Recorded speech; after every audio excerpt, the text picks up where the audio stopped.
There's so much speculation and hearsay, particularly about this supposed rift between Harry and William.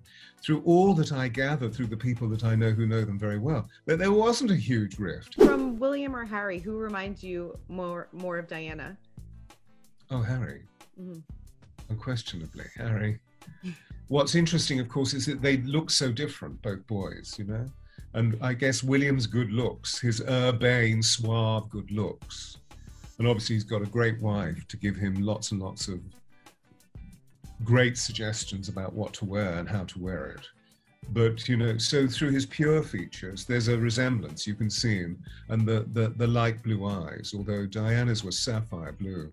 But Harry, in terms of his impetuosity, Harry, in terms of his intuitive explosions of energy, and I think now that he's 36, which is interesting because it's the same year that Diana passed, when she was 36. Isn't it extraordinary to think she would be 60 this year?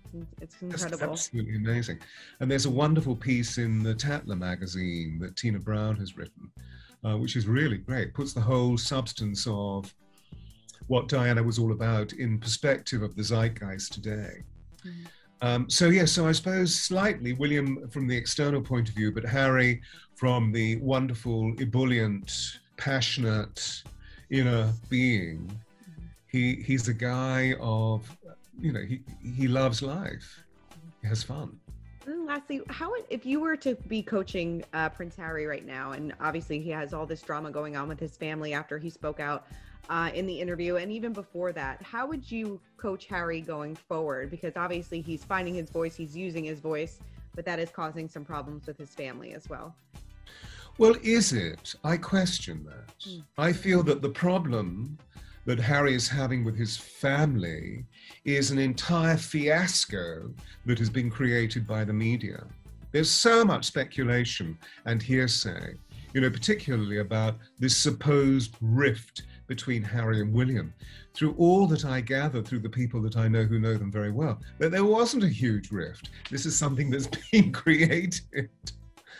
And it's been created because both Harry and Meghan are forces of change, and evidently the royal family needs to change.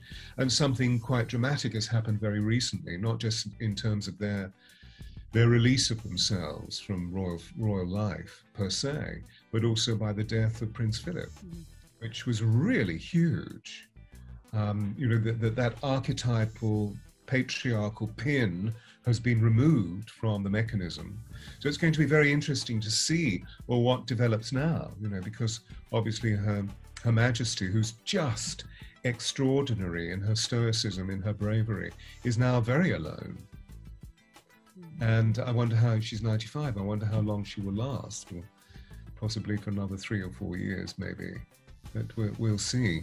And then of course the whole mechanism of the British monarchy will change. I feel that whenever I've seen Harry speak, and I've seen much of the recent reportage, he seems to be growing and growing and growing in strength.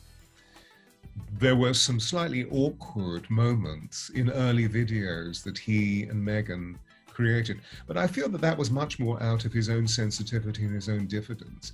And now, as we all know, repetition is the mother of skill. All we need is the experience, and it gets easier and easier and easier and easier. But yeah, if they called me, I'd love to. I'd love to help out in whatever way, which of course would be highly personal. But right now, they seem to be sounding pretty good to me.